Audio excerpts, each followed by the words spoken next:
Good morning students. Chapter number 4ની અંદર આપણે લાસ્ટ ટાઈમ જોયું હતું એમ્પિયરનો સર્કિટલ નિયમ. આજે આપણે બે એવા સાધન જોવાના છે કે જેની મદદથી આપણને ચુંબકીય ક્ષેત્ર ઉત્પન્ન કરી શકાય: સોલેનોઇડ અને ટોરોઇડ.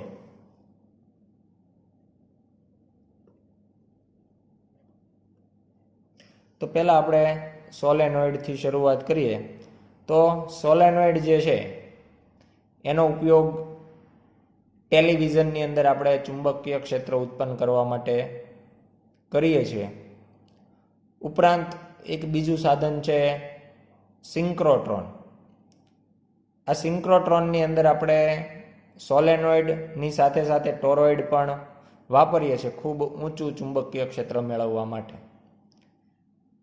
સોલેનોઇડ અને ટોરોઇડની અંદર ચુંબકીય ક્ષેત્ર મેળવવા માટે આપણે એમ્પિયરના સર્કિટલ નિયમનો ઉપયોગ કરીએ.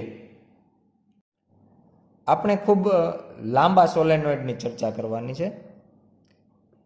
લાંબા સોલેનોઇડનો મિનિંગ આપણે એવો લેવાનો છે કે એની જે લંબાઈ છે એની સાપેક્ષે એની ત્રિજ્યા આપણે અવગણી શકાય. લંબાઈ ખૂબ વધારે હોય અને ત્રિજ્યા જે છે એ ખૂબ જ ઓછી હોય.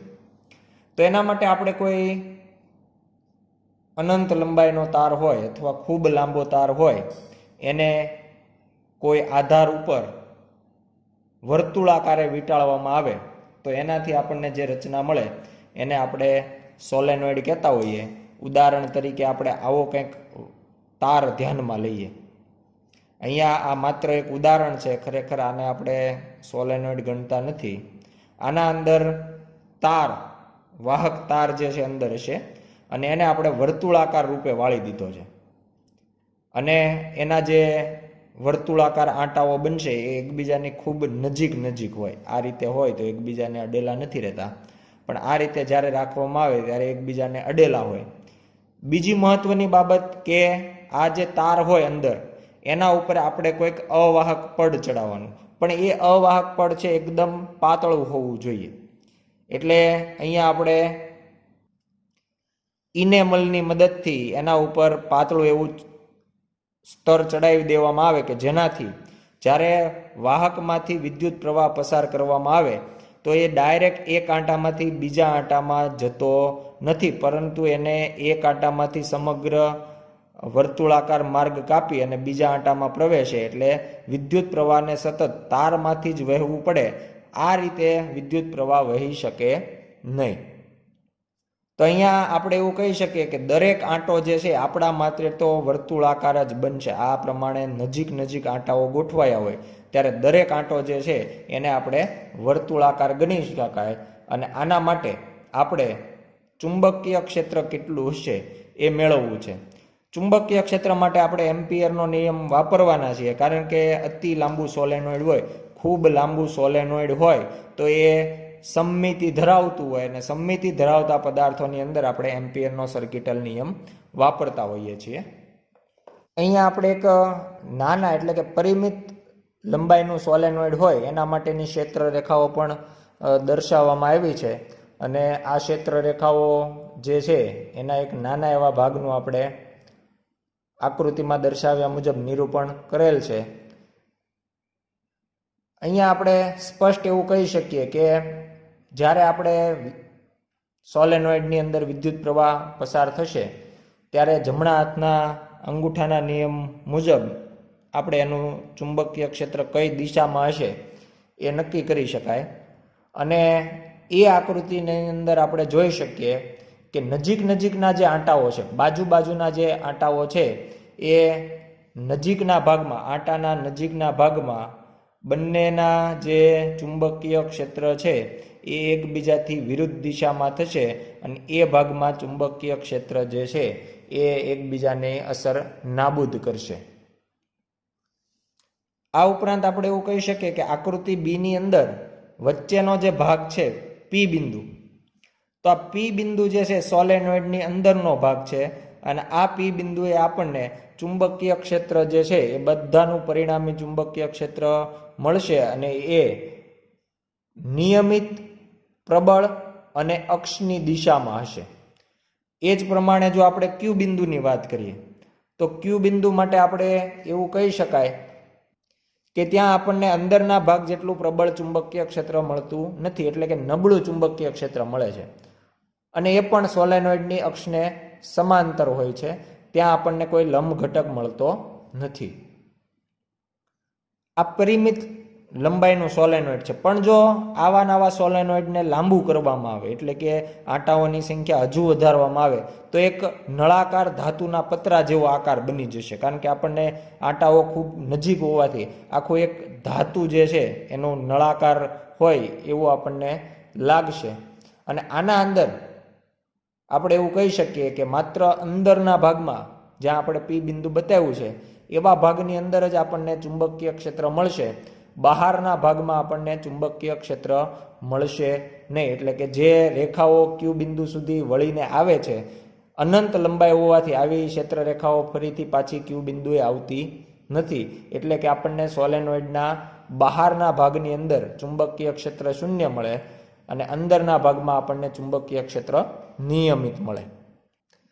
તો આવા અતિ લાંબા સોલેનોઇડના અંદરના ભાગનું ચુંબકીય ક્ષેત્ર આપણે મેળવવું હોય તો એના માટે અહીંયા આપણે એક બાબત ધ્યાનમાં લઈએ કે આપણી પાસે જે ખૂબ લાંબુ સોલેનોઇડ છે એને જો બે ભાગ, અહીંયાથી ઉપરથી જો બે ભાગ કરવામાં આવે અને અંદરના કોઈ બિંદુની ચર્ચા કરવામાં આવે, તો અહીંયા જો આપણે ચર્ચા કરતા હોઈએ તો આપણને માત્ર અડધા સોલેનોઇડમાં આપણે વિદ્યુત પ્રવાહ કંઈક આ રીતે પસાર કરીએ છીએ આંટામાં. એટલે કે આ ભાગમાંથી વિદ્યુત પ્રવાહ જે છે એ નીચે તરફ જવાનો છે અને નીચેના ભાગના વાયરમાંથી, તારમાંથી પ્રવાહ ઉપર તરફ જવાનો છે. એટલે આ પ્રમાણે આપણે વિદ્યુત પ્રવાહ જે છે પસાર કરીએ છીએ. તો આવો જે આડછેદ છે, આ જે આખું સોલેનોઇડ છે એનો કોઈ આડછેદ આપણે નોટબુકમાં દર્શાવવાનો પ્રયત્ન કરીએ તો આ પ્રમાણે આપણે જે સોલેનોઇડ છે એનો આડછેદ બતાવવાનો પ્રયત્ન કરીએ તો અહીંયા આપણે એવું કહી શકાય કે આ જે આંટો છે એમાંથી પ્રવાહ બહાર આવે છે. આ ઉપરનો જે અડધો આંટો છે તારનો એ આપણે અહીંયા બતાવ્યો નથી અને અહીંયાથી પ્રવાહ પાછો અંદર જશે. જે પ્રવાહ, આ એક આંટો જે છે એ આપણે અહીંયા ઉપરનો જે આંટો છે બતાવી શક્યા નથી, આડછેદની વાત છે. અહીંયાથી પ્રવાહ અંદર જશે. એ પ્રવાહ પાછળના ભાગમાંથી, આ જે અડધો આડછેદ છે એમાંથી પસાર થઈ અને ઉપર પહોંચશે અને બીજા આંટામાંથી એ પ્રવાહ ફરીથી બહાર આવશે. એટલે આ પ્રમાણે ઉપરના જે તાર છે એમાંથી પ્રવાહ બહાર આવશે અને નીચેના જે તાર છે એમાંથી એ પ્રવાહ અંદર જશે. એટલે સતત વિદ્યુત પ્રવાહ આ પ્રમાણે આખા સોલેનોઇડમાંથી આપણે પસાર કરીએ છીએ. તો આના લીધે આપણે જમણા હાથના અંગૂઠાનો નિયમ વાપરીએ કે આને આપણે પ્રવાહ આધારિત આખું જે ગૂંચળું છે એના એક રિંગ માટે ધ્યાનમાં લઈએ તો ઉપરથી પ્રવાહ બહાર આવે છે અને નીચેથી પ્રવાહ અંદર દાખલ થાય છે. એટલે આપણે એ દિશામાં જમણા હાથને વાળીએ, આંગળીઓ ઉપરથી બહાર આવે અને નીચેથી અંદર જાય તો અંગૂઠો આપણને મળશે એક્સ અક્ષની દિશામાં. તો આ એક્સ અક્ષની દિશા જે છે એ ચુંબકીય ક્ષેત્રની દિશા થાય. એટલે ચુંબકીય ક્ષેત્ર આપણને નિયમિત એક્સ અક્ષની દિશામાં મળશે. એટલે આ આપણું નિયમિત ચુંબકીય ક્ષેત્ર એક્સ અક્ષની દિશામાં આપણે દર્શાવી દઈએ. અનંત લંબાઈનું અતિ લાંબુ સોલેનોઇડ હોવાથી આ ક્ષેત્ર રેખાઓ સતત આગળ વધશે. તો આ પ્રમાણે આપણને અંદરના ભાગમાં નિયમિત ચુંબકીય ક્ષેત્ર બી મળશે. અને હવે આપણે આના અંદર એમ્પિયરનો સર્કિટલ નિયમ વાપરવો છે. તો એમ્પિયરના સર્કિટલ નિયમ વાપરવા માટે આપણે એક એમ્પિરિયન લૂપની જરૂર પડશે. તો એના માટે આપણે લૂપ આપણી જાતે જેવું જોઈએ તેવું લઈ શકાય એના માટે અહીંયા આપણે એક લંબચોરસ લૂપનો ઉપયોગ કરીએ. લંબચોરસ લૂપ કે જેમાં સોલેનોઇડનો બહારનો ભાગ, સોલેનોઇડની સપાટી અને સોલેનોઇડનો અંદરનો ભાગ ત્રણેય ભાગ આવી જતા હોય એવો કોઈ આપણે બંધગાળો પસંદ કરીએ તો બંધગાળાને કંઈક આ રીતે આપણે અહીંયા દર્શાવીએ.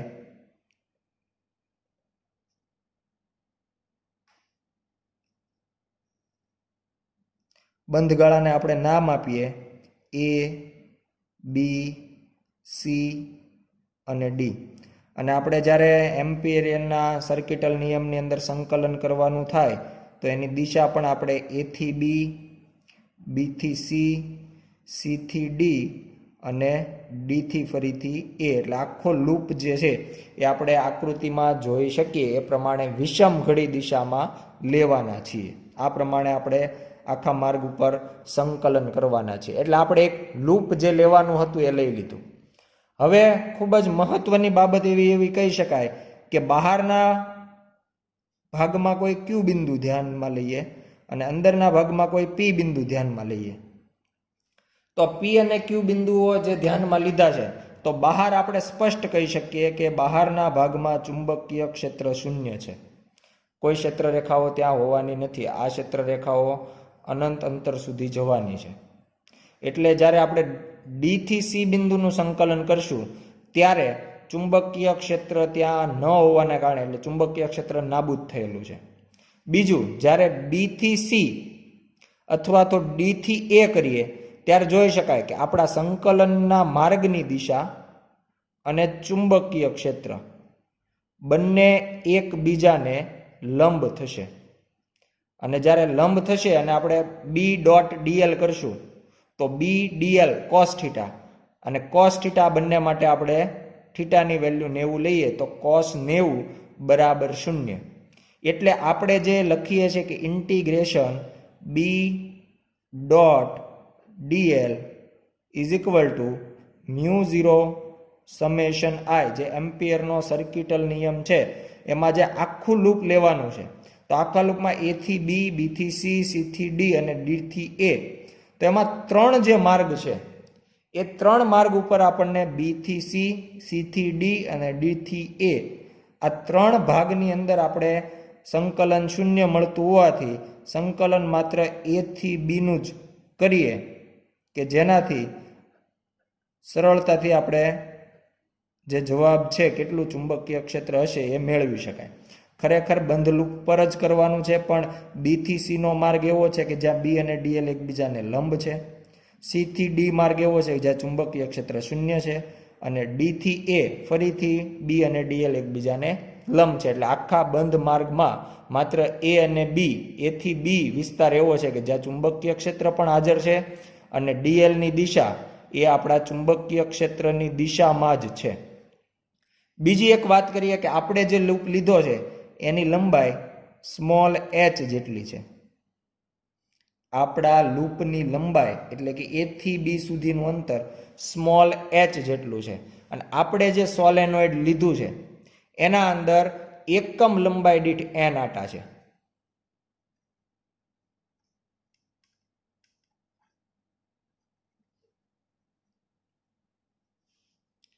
અનંત લંબાઈનું સોલેનોઇડ હોય તો એના ઉપર આટાની સંખ્યા પણ અનંત હોય. અને આટાની સંખ્યા જ્યારે અનંત હોય ત્યારે તમે કુલ આટા મેળવી શકતા નથી. એટલા માટે આપણે એકમ લંબાઈ 1 સેન્ટીમીટર દીઠ અથવા તો 1 મીટર દીઠ કેટલા આટા છે એ આપણે ગણી શકતા હોઈએ. એટલે એકમ લંબાઈ દીઠ આટાની સંખ્યા આપણે n લઈ લીધી, જેને આપણે n/l આ સમીકરણ મુજબ પણ દર્શાવી શકીએ. તો હવે આપણે અહીંયા ઇન્ટિગ્રેશન કરીએ તો ચુંબકીય ક્ષેત્ર એ થી બી અથવા તો સોલેનોઇડના અંદરના દરેક બિંદુએ અચળ હોવાથી B dl cos 0 is equal to μ0 summation I આવું લખી શકાય. ઇન્ટિગ્રેશન થશે એ થી બી, ચુંબકીય ક્ષેત્ર અચળ છે, ડીએલનું ઇન્ટિગ્રેશન એ થી બી સુધી, અને કોસ 0 ઇઝ ઇક્વલ ટુ 1 થઈ જશે, ઇઝ ઇક્વલ ટુ μ0. હવે વાત કરીએ આપણા લૂપ દ્વારા, બંધગાળા દ્વારા ઘેરાતો વિદ્યુત પ્રવાહ.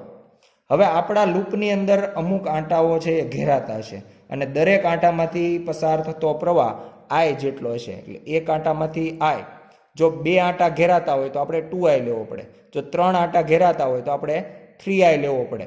આ તો આપણે ઉદાહરણ લીધું છે. એના માટે આપણે એવું કહી દઈએ કે જો ટોટલ h લંબાઈ હોય તો h લંબાઈની અંદર કુલ કેટલા આંટાઓ ઘેરાતા હશે. તો એના માટે આપણે જે લીધું છે n is equal to capital N by લંબાઈ તરીકે આપણે અહીંયા એચ લીધી છે, એટલે n/h. તો h લંબાઈની અંદર રહેલા આંટાની સંખ્યા n બની જાય, તો n બરાબર nh. આ આપણને આંટાની સંખ્યા મળશે. અને આપણે હમણાં જ વાત કરી કે એક આંટો હોય તો I પ્રવાહ, બે આંટા હોય તો 2I. તો એવા ટોટલ આપણી પાસે અહીંયા nh આંટા થયા, અને એમાંથી પસાર થતો પ્રવાહ I. એટલે ટોટલ આંટા ગુણ્યા વિદ્યુત પ્રવાહ કરવાથી કુલ પ્રવાહ મળે INH. તો આ પ્રમાણે આપણને કુલ પ્રવાહ મળશે. એક આંટામાંથી I એવા ટોટલ NH આંટા, એટલે ટોટલ પ્રવાહ થશે INH. અને ઇન્ટિગ્રેશન dl એટલે a થી b સુધીનું આપણે ઇન્ટિગ્રેશન કરીએ તો આપણને એની લંબાઈ ટોટલ h જેટલી મળે, એટલે BH is equal two μ0I NH. બંને બાજુ h જે છે એ કેન્સલ થઈ જશે, એટલે આપણને ચુંબકીય ક્ષેત્ર મળશે B is equal two μ0NI. તો આ પ્રમાણે આપણે સોલેનોઇડના અંદરના ભાગમાં નિયમિત ચુંબકીય ક્ષેત્ર μ0NI વડે આપી શકાય, જ્યાં સ્મોલ n એકમ લંબાઈ દીઠ આંટાની સંખ્યા દર્શાવે છે. જે વિદ્યુત પ્રવાહ આપણે પસાર કર્યો હતો એના ઉપરથી જ આપણે જમણા હાથના અંગૂઠાના નિયમની મદદથી ચુંબકીય ક્ષેત્રની દિશા મેળવી. ઉપરાંત બીજી મહત્વની બાબત કે સોલેનોઇડનો ઉપયોગ કોઈ પણ જગ્યાએ નિયમિત ચુંબકીય ક્ષેત્ર જો આપણે જોઈતું હોય તો નિયમિત ચુંબકીય ક્ષેત્ર ઉત્પન્ન કરવા માટે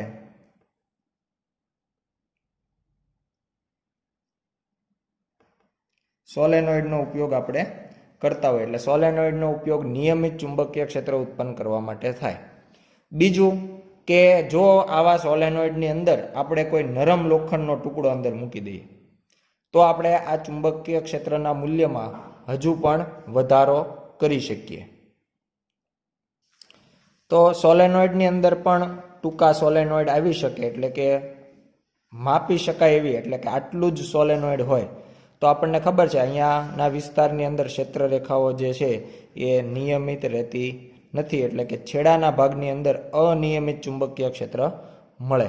અને આવા કિસ્સાની અંદર જો આપણને અંદરના ભાગમાં કોઈ બિંદુએ ચુંબકીય ક્ષેત્ર જોઈતું હોય તો એના માટે P બિંદુનો બંને છેડાના સોલેનોઇડના બંને છેડાના સ્થાન સદિશો સાથે P બિંદુ અનુક્રમે α1 અને α2 કોણ બનાવે છે. અને આ જે α1 અને α2 કોણ જે છે એના ઉપરથી ચુંબકીય ક્ષેત્ર લખી શકાય B is equal two μ0NI/2 કૌંસમાં sin α1 પ્લસ sin α2. હવે બીજી જે રચના આપણે જોવાની છે એનું નામ છે ટોરોઇડ. આ જે ટોરોઇડ છે એના માટે કહી શકાય કે ટોરોઇડ એ એક પોલી વર્તુળાકાર રિંગ છે.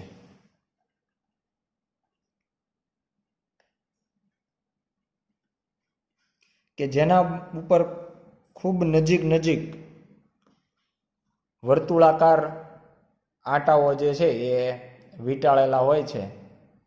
આપણી પાસે જો કોઈ પરિમિત લંબાઈનું સોલેનોઇડ હોય, એટલે કે માપી શકાય એવી લંબાઈનું સોલેનોઇડ હોય અને એના આપણે બંને જે છેડાઓ છે એ એકબીજા સાથે જોડી દઈએ તો એકબીજા સાથે જોડી દેવાના કારણે જે આકાર આપણને મળશે અહીંયા, તો આ જે આકાર થઈ ગયો આને આપણે ટોરોઇડ કહી શકાય. એટલે અહીંયા જે બે છેડાઓ છે એમાંથી એકમાંથી પ્રવાહ દાખલ કરવામાં આવે, આખી રિંગમાંથી વિદ્યુત પ્રવાહ પસાર થઈ અને બીજા છેડામાંથી વિદ્યુત પ્રવાહ જે છે એ બહાર આવશે. તો આ પ્રમાણેની જે રચના છે એને આપણે કહી શકાય ટોરોઇડ.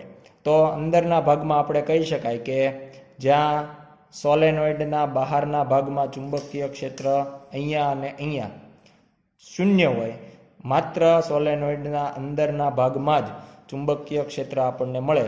તો એ જ પ્રમાણે આ ઉપર નીચેનો ભાગ છે એ ટોરોઇડની અંદર આ પ્રમાણે થશે. તો આ બંને ભાગ છે એ ટોરોઇડની બહારના ભાગ કહેવાય. ટોરોઇડની અંદરનો ભાગ એટલે માત્ર જે સોલેનોઇડની અંદરનો ભાગ બનતો હતો એ, એટલે આને પણ આપણે બહારનો ભાગ ગણશું અને આસપાસનો જે ભાગ છે એ પણ ટોરોઇડનો બહારનો ભાગ થશે. અહીં એક આકૃતિની અંદર આપણને પી અને ક્યુ બિંદુ બતાવ્યા છે એ ટોરોઇડના બહારના બિંદુઓ કેવા છે અને ત્યાં આપણને જે ચુંબકીય ક્ષેત્ર છે એ શૂન્ય મળશે. જ્યારે આપણે જે ટોરોઇડનો અંદરનો ભાગ કહીએ છીએ ત્યાં આપણને નિયમિત ચુંબકીય ક્ષેત્ર મળશે. સોલેનોઇડની જેમ ટોરોઇડની અંદર પણ આપણે જે ટોરોઇડ છે એનો આડછેદ લઈએ, એટલે જો એના આ રીતે બે ભાગ આપણે વિચારીએ અને અંદરના ભાગના બિંદુની વાત કરીએ તો એવું ગણીએ કે આ જે તાર છે એમાંથી પ્રવાહ બહાર આવે છે અને આ જે ભાગ છે તારનો એમાંથી પ્રવાહ અંદર તરફ જાય છે. એટલે અહીંયા જે પ્રવાહ આવે છે એના માટે આપણે ડોટ વિચારશું અને અહીંયાથી જે પ્રવાહ અંદર જાય છે એના માટે આપણે ક્રોસનો ઉપયોગ કરશું. બીજી મહત્વની બાબત ચુંબકીય ક્ષેત્રની દિશા અંદરના ભાગમાં કઈ છે.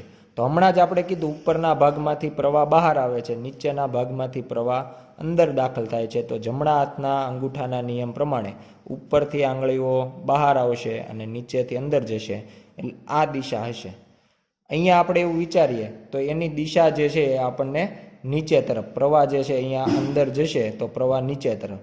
એટલે જે પ્રમાણે આંટાઓ બદલાય છે એ પ્રમાણે આપણે કહી શકાય ચુંબકીય ક્ષેત્ર આપણને સમઘડી દિશામાં અંદરના ભાગમાં મળશે. એટલે કોઈ પણ બિંદુએ આપણને એ હંમેશા આ દિશાઓમાં મળવાનું છે. એટલે ચુંબકીય ક્ષેત્ર સમઘડી દિશામાં હશે. હવે અહીંયા આકૃતિની અંદર આપણે 3 એમ્પિરિયન ગાળાઓ 1, 2 અને 3ને તૂટક રેખાઓ વડે દર્શાવ્યા છે. આપણે એવું કહી શકાય કે ટોરોઇડની જે સમિતિ છે એ મુજબ ચુંબકીય ક્ષેત્ર દરેક ગાળાને સ્પર્શકની દિશામાં હોવું જોઈએ અને આપેલ ગાળા માટે તેનું મૂલ્ય અચળ હોવું જોઈએ. કારણ કે કેન્દ્રથી આપણે જે ત્રણેય ગાળાઓ લીધા છે એ અલગ અલગ ત્રિજ્યા R1, R2 અને R3 અંતરે લીધા છે. એટલે એના તૂટક રેખા પરના દરેક બિંદુએ ચુંબકીય ક્ષેત્ર આપણને અચળ મળે. હવે અહીંયા આપણે જે આકૃતિમાં ક્રોસ વડે જે ભાગ દર્શાવ્યો છે, તો આ ક્રોસ જે છે એ આપણને પ્રવાહ અંદર તરફ જાય છે એવું દર્શાવે છે. અને અહીંયા આપણે જે ડોટ દર્શાવવામાં આવ્યા છે એ ડોટ પ્રવાહ બહાર તરફ આવે છે. તો જ્યારે આપણે 2 નંબરની લૂપ લેશું ત્યારે આપણે એવું કહી શકાય કે આ ક્રોસ છે એ બધા જ એના અંદર આવશે. એટલે એમ્પિરિયન લૂપની અંદરનો પ્રવાહ ટોટલ આપણે એક વખત તાર એમાંથી પસાર થાય છે એવું ગણી શકાય. પણ જ્યારે આપણે 3 નંબરનો મોટો લૂપ, બહારનો લૂપ લેશું ત્યારે આપણે એવું કહેવું પડે કે ડોટ અને ક્રોસ બંને એના વડે ઘેરાય છે. તો એના ઉપરથી આપણે કહેવું પડે કે તાર જે છે એ 2 વખત છેદાય છે. પહેલા તો આપણે પી બિંદુએ ચુંબકીય ક્ષેત્ર કેટલું હશે એ મેળવીએ. તો પી બિંદુએ ચુંબકીય ક્ષેત્ર માટે આપણે કહીએ કે ધારો કે ત્યાં ચુંબકીય ક્ષેત્રનું મૂલ્ય B1 હોય. બીજું, સ્પર્શીય ચુંબકીય ક્ષેત્ર હોવાથી સ્પર્શીયનું જે સૂત્ર છે BL = μ0I એ ડાયરેક્ટ જ આપણે વાપરી શકાય. જ્યારે સ્પર્શીય હોય એટલે કે B અને DL વચ્ચેનો કોણ જ્યારે પણ આપણને શૂન્ય મળવાનો હોય ત્યારે આ સૂત્ર ડાયરેક્ટ આપણે વાપરી શકીએ. તો આ મુજબ આના અંદર આપણે ફેરફાર કરીએ. ચુંબકીય ક્ષેત્ર B1 આખા 1 નંબરનો જે તૂટક રેખા આપણે લીધી છે એના ઉપર જો સંકલન કરીએ તો એના ઉપર ટોટલ લંબાઈ છે એના પરિઘ જેટલી, એટલે 2πr1 આવશે. ચુંબકીય ક્ષેત્રને B1 નામ આપ્યું છે. અને હવે આપણે એના દ્વારા ઘેરાતો પ્રવાહ, તો કે આ એવો વિસ્તાર જે છે કે જ્યાં આખું જે સોલેનોઇડ છે એમાંનો કોઈ પ્રવાહ અહીંયા આપણને દેખાતો નથી. એટલે પ્રવાહ જે છે એ શૂન્ય. અને એના કારણે આપણે કહી શકાય કે B1 = 0. એટલે આ પી બિંદુએ આપણને કોઈ જાતનું ચુંબકીય ક્ષેત્ર મળતું નથી. હવે આપણે વાત કરીએ ક્યુ બિંદુની. તો ક્યુ બિંદુ માટે પણ આપણે ચુંબકીય ક્ષેત્રને કંઈક નામ આપીએ B3. અને ત્યાં પણ સ્પર્શીય સ્વરૂપે હોય એટલે ડાયરેક્ટ આપણું જે સ્પર્શીય ઘટકનું સૂત્ર છે BL = μ0I સૂત્ર વાપરી શકાય. તો ચુંબકીય ક્ષેત્રને આપણે નામ આપ્યું છે B3. આખો જે સૌથી મોટો બહારનો જે લૂપ છે એની ટોટલ લંબાઈ થશે 2πr3 = μ0. અને હવે એ લૂપ વડે ઘેરાતો પ્રવાહ, તો ઘેરાતા પ્રવાહ માટે આપણે એવું કહી શકાય કે અહીંયા જેટલો પ્રવાહ બહાર આવે છે, ડોટ વડે દર્શાવ્યો છે, એટલો જ પ્રવાહ આપણે અહીંયા ક્રોસ વડે અંદર દાખલ થાય છે. એટલે જેટલો બહાર આવે એને માઇનસ અને જેટલો અંદર જાય એને પ્લસ લઈએ તો ટોટલ પ્રવાહ છે એ બંનેના સરવાળાથી ફરીથી શૂન્ય થઈ જશે. એટલે 2 વખત છેદાય છે એટલે એના લીધે આપણને અંદરનો અને બહારનો પ્રવાહ ટોટલ શૂન્ય થઈ જશે અને જેના કારણે કહી શકાય B3 = 0. એટલે P અને Q ખરેખર ટોરોઇડની બહારના બિંદુઓ કહેવાય અને બહાર આપણને કોઈ જાતનું ચુંબકીય ક્ષેત્ર મળતું નથી. હવે આપણે છેલ્લું જે અંતિમ બિંદુ છે S બિંદુએ વાત કરીએ કે જે ખરેખર સોલેનોઇડની અંદરના ભાગમાં છે. તો ત્યાંના ચુંબકીય ક્ષેત્રને આપણે B એવું નામ આપીએ અને ત્યાં પણ ચુંબકીય ક્ષેત્ર સ્પર્શીય સ્વરૂપે હોવાથી સમીકરણ વાપરીએ BL = μ0I. ચુંબકીય ક્ષેત્ર B જે આપણે S બિંદુ લીધું છે એની અંતર થશે R2 અને એ મુજબ આખા જે બંધ માર્ગ છે એની લંબાઈ થશે 2π R અથવા તો R2 = μ0. અને હવે આપણો જે આ લૂપ છે એના દ્વારા ઘેરાતો પ્રવાહ, તો એમાં જોઈ શકાય કે બહારનો જે ડોટ વાળો પ્રવાહ છે એના વડે ઘેરાતો નથી, માત્ર જે ક્રોસ વાળો પ્રવાહ છે એ જ એના વડે ઘેરાય છે. અને એના લીધે આપણે એવું કહી શકાય કે જે દિશામાં આપણે ઇન્ટિગ્રેશન કરવાનું છે સમઘડી દિશા છે અને સમઘડીમાં ઇન્ટિગ્રેશન કરીએ તો આંગળીઓ જો સમઘડી દિશામાં વાળીએ તો અંગૂઠો આપણને અંદર તરફ મળે. એટલે ક્રોસની જે નિશાનીઓ છે બધો પ્રવાહ આપણે ધન લેવાનો થાય. અને ટોટલ આપણે એવું કહીએ કે જો ટોરોઇડની ઉપર કુલ n આંટાઓ હોય તો એક આંટાનો પ્રવાહ I અને ટોટલ n આંટાનો પ્રવાહ NI થઈ જશે. એટલે ટોટલ પ્રવાહ IE = આપણે NI જેટલું લેવાનું થાય. એટલે આ પ્રમાણે આપણને સમીકરણ મળશે અને આના ઉપરથી કુલ ચુંબકીય ક્ષેત્ર B = μ0NI/2πr મુજબ મેળવી શકાય. તો આ પ્રમાણે આપણને ટોરોઇડના અંદરના ભાગમાં ચુંબકીય ક્ષેત્ર જે છે એ મળશે. હવે ટોરોઇડની આપણે જે રચના કરી હતી એ સોલેનોઇડમાંથી જ કરી હતી. તો સોલેનોઇડનું જે સમીકરણ હતું અને ટોરોઇડનું જે સમીકરણ મળ્યું એ બંનેની જો આપણે સરખામણી કરીએ તો એના માટે ટોરોઇડ માટે આપણે એક રાશિ મેળવીએ, એકમ લંબાઈ દીઠ આંટાની સંખ્યા. તો એના માટે ધારી લઈએ કે એકમ લંબાઈ દીઠ આંટાની સંખ્યા ટોરોઇડ માટે n/2πr જેટલી થશે. કારણ કે ટોરોઇડને જ્યારે એક જગ્યાએથી તોડી અને સીધું કરવામાં આવે તો એનો પરિઘ એની લંબાઈ બની જાય. એટલે નોર્મલી આપણે આંટાના છેદમાં કુલ લંબાઈ લેતા હોઈએ તો ટોરોઇડ છે તો આંટાના છેદમાં પરિઘ થઈ જશે. એટલે આ પ્રમાણે આપણે દર્શાવી શકાય. અને હવે જો આ જે સમીકરણ છે એના ઉપરથી આપણે ટોરોઇડના કુલ આંટા લખવા હોય તો n = 2πrn આવું સમીકરણ આપણને મળે. n = 2πrn એટલે કે ટોરોઇડનો પરિઘ ગુણ્યા એકમ લંબાઈ દીઠ આંટાની સંખ્યા.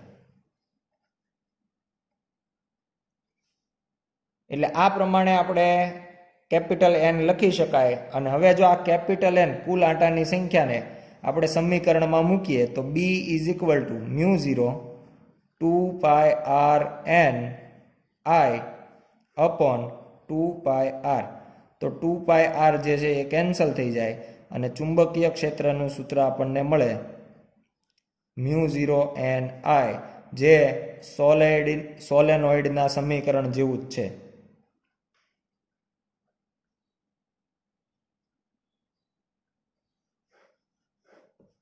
એટલે આ પ્રમાણે આપણે ટોરોઇડ અને સોલેનોઇડ બંને માટે એક જ સમીકરણ યાદ રાખીએ તો પણ ચાલે, પણ જ્યારે આપણે એકમ લંબાઈ દીઠ આંટાની સંખ્યા મૂકવાની થાય ત્યારે સોલેનોઇડની અંદર આપણે n બરાબર કેપિટલ N બાય H અથવા તો L નો ઉપયોગ કરવો પડે.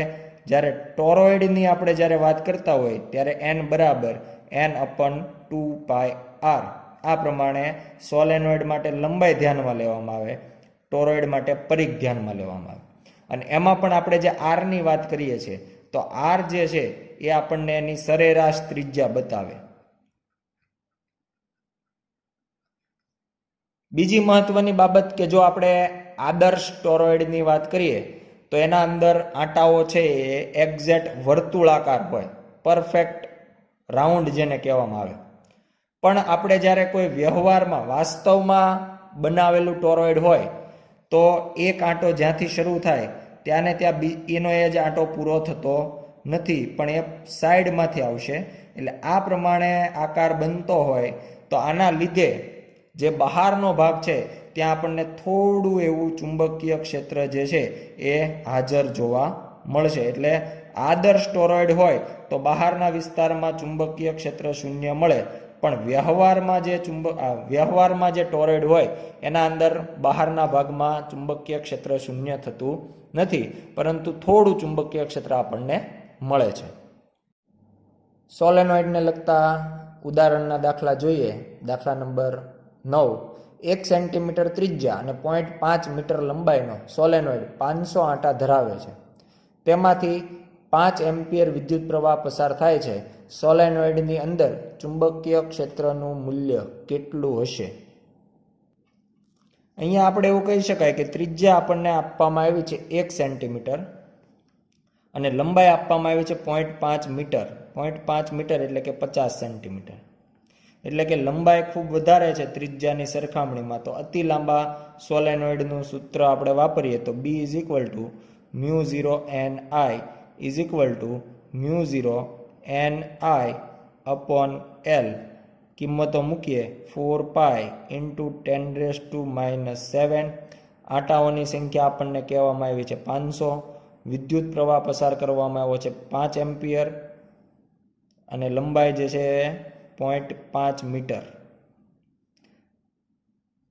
અને બધી જ કિંમતોની મદદથી જવાબ આપણને મળશે 6.28 × 10⁻³ ટેસ્લા. તો આ પ્રમાણે આપણે સોલેનોઇડના વચ્ચેના ભાગમાં, અંદરના ભાગમાં ચુંબકીય ક્ષેત્ર મેળવી શકાય. સ્વાધ્યાયનો 8મો દાખલો જોઈએ. 80 સેન્ટીમીટર લંબાઈના એક સોલેનોઇડ પર પાસે દરેક 400 આંટાવાળા 5 આવરણ વીંટાળ્યા છે. સોલેનોઇડનો વ્યાસ 1.8 સેન્ટીમીટર છે. જો સોલેનોઇડમાં 8 એમ્પિયર વિદ્યુત પ્રવાહ વહેતો હોય તો તેના કેન્દ્ર પાસે બીનું મૂલ્ય શોધો. અહીંયા આપણે એવું કહી શકાય કે લંબાઈ 80 સેન્ટીમીટર છે, જ્યારે વ્યાસ જે છે 1.8 સેન્ટીમીટર, એટલે કે ત્રિજ્યા બની જશે 0.9 સેન્ટીમીટર અને કુલ લંબાઈ જે છે એ છે 80 સેન્ટીમીટર. તો આપણે લંબાઈની સાપેક્ષે ત્રિજ્યા અવગણીએ એટલે ખૂબ લાંબુ સોલેનોઇડ ગણી શકાય. બીજું 5 આવરણ વીંટાળેલા હોવાથી 5 × 1 આવરણની અંદર ટોટલ 400 આંટાઓ છે, એટલે કુલ આંટાની સંખ્યા આપણે લઈ શકાય 2000. અને અતિ લાંબા સોલેનોઇડના લીધે ચુંબકીય ક્ષેત્રનું સમીકરણ વાપરીએ B = μ0